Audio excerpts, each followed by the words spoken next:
मैं भारत को भारतीयता की मान्यता के आधार पर फिर से खड़ा करना चाहता हूं, उस काम में लगा हूं। हमने कई बार ऐसी मूर्खताएं अपने जीवन में कर रखी हैं इस भूषा के स्तर पर जिनका कोई तर्क समझ में नहीं आता।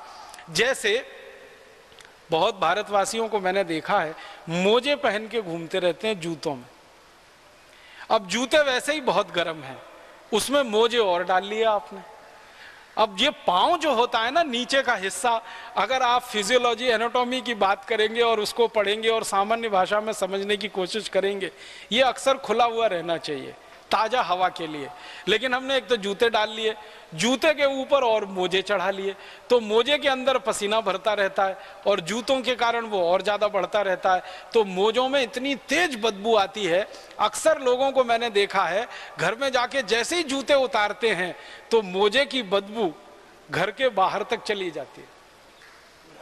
पूरा घर जो है वो मोजे की बदबू से भरा हुआ रहता है। फिर उन मोजों को बंद करके अलमारी में और रख देते हैं तो बाकी सारे के सारे कपड़े भी बदबूदार हो जाते हैं।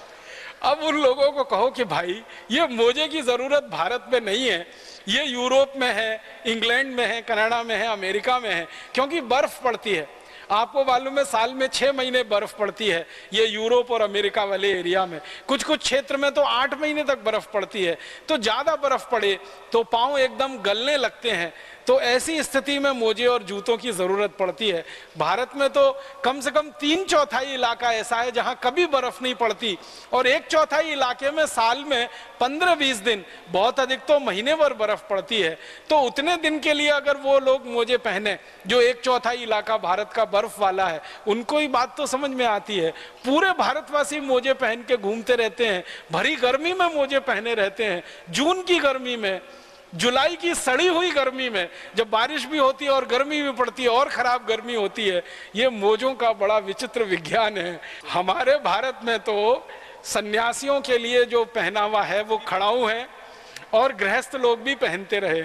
परम पूजनीय स्वामी जी की जो खड़ाऊ हैं वो बहुत वैज्ञानिक हैं। एक तो लकड़ी की है, लकड़ी आप जानते हैं ऊष्मा की कुचालक होती है, और पृथ्वी आप जानते हैं बहुत बड़ी ऊष्मा की सुचालक है। तो पृथ्वी से आपके शरीर का जो कनेक्शन है, जो संबंध है, वो टूटा रहे, माने आपकी ऊष्मा और ऊर्जा पृथ्वी में ना चली जाए और बिना किसी कारण आपका बड़ा नुकसान ना होने पाए, इसके लिए लकड़ी की खड़ाऊ दी गई हैं।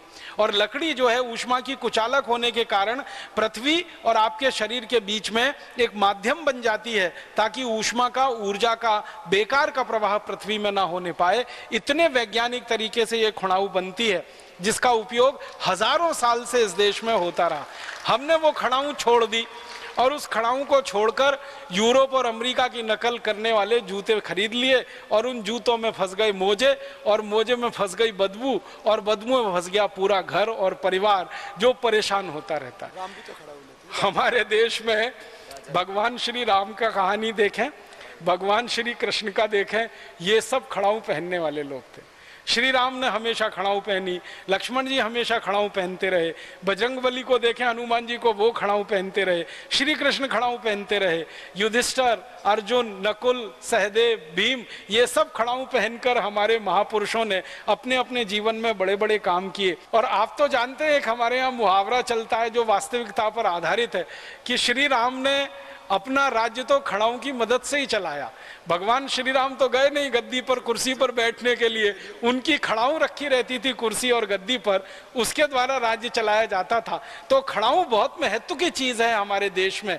जो खड़ाऊ 14 वर्षों तक किसी राज्य का संचालन कर सकती है और राम राज्य का संचालन कर सकती है, साधारण राज्य नहीं, राम राज्य।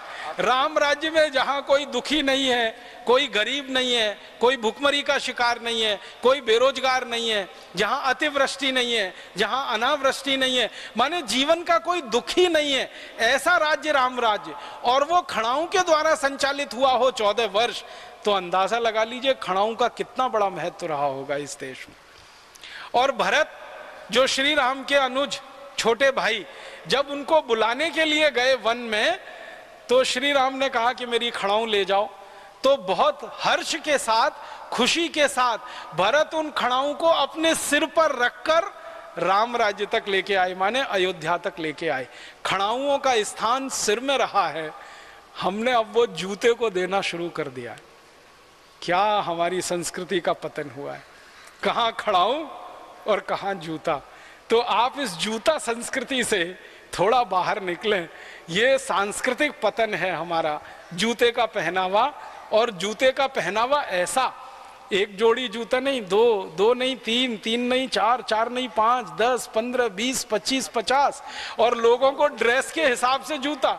हम शायद इस उम्मीद में, इस कल्पना में इसको धारण किए रहते हैं कि इससे हमारा कोई स्टेटस सिंबल बढ़ता है। वो मूर्खता बढ़ती है। इसलिए हम इस सांस्कृतिक अधः पतन के इस स्तर पर आके खड़े हो गए हैं कि अपनी खड़ाऊं छोड़ी है, अपनी जूतियां छोड़ी हैं।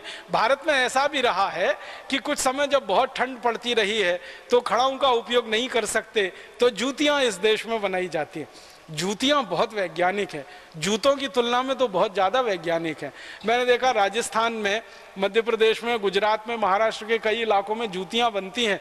जूतियां इतनी अद्भुत होती हैं कि सीधे या उल्टे दोनों पैरों में दोनों को पहन सकते हैं, कभी भी बदल सकते हैं, बराबर घिसती हैं। जूते की तरह से नहीं होती, जूते को एक ही पैर में पहना जा सकता है, दूसरे पैर का जूता दूसरे पैर में नहीं आता। इसका माने जूतियां जूतों से श्रेष्ठ हैं क्योंकि वो भारतीय और स्वदेशी उत्पादन का निशानी है, और जूता ये विदेशी उत्पादन की निशानी है। चमड़े की से बनती है। और वैसे भी जूता जो है ना बहुत खराब ये माना जाता है हमारे यहाँ धार्मिक रूप से कि वो मरे हुए जानवरों की चमड़ी से बनाया जाता है। तो और हमारे यहाँ जूतियाँ जो बनती रही हैं वो स्वाभाविक मृत्यु से जो जानवर मरते हैं उनके चमड़े की ही जूतियाँ बनती हैं। लेकिन जूते बनाने के लिए जानवरों को कत्ल करना पड़ता है, मारना पड़ता है बेमौत समय से पहले, तब जाके वो कुर्म बनता है, उससे जूता बन पाता है। तो ये जूते में हम फंस गए। ये विदेशी माने एक तरह से अंधानुकरण, पश्चिमी अंधानुकरण या अंग्रेजी अंधानुकरण की दूसरी बड़ी निशानी है। इसी तरह से मैं एक दो बातें और कहना चाहता हूं भारतीय पहनावे के बारे में। ये जो धोती होती है या लुंगी होती है, जो बिना सिला हुआ कपड़ा है, इसको पहनने के लिए आप चाहें तो सैकड़ों तरीके से पहन सकते हैं, सैकड़ों तरीके से पहन सकते हैं। धोती को बांधना हो तो असमिया तरीके से बांधा जा सकता है, बांग्ला तरीके से बांधा जा सकता है, मराठी तरीके से बांधा जा सकता है, गुजराती तरीके से बांधा जा सकता है, उत्तर भारतीय तरीके से बांधा जा सकता है। भारत में जितने प्रांत हैं उतने तरीके से आप धोती को बांध सकते हैं क्योंकि वो बिना सिला हुआ है। पैंट को एक ही तरीके से बांध सकते हैं क्योंकि वो सिला हुआ है। और अगर इस धोती के बारे में कोई बड़ी बात मुझे कहनी हो तो धोती भारतीय संस्कृति की सबसे जीवंत निशानी है, जिसको देखकर ही आप पहचान सकते हैं कि ये व्यक्ति किस क्षेत्र का है।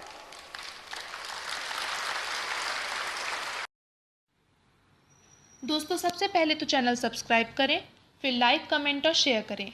और हाँ, हमारा एंड्रॉयड ऐप डाउनलोड करना ना भूलें।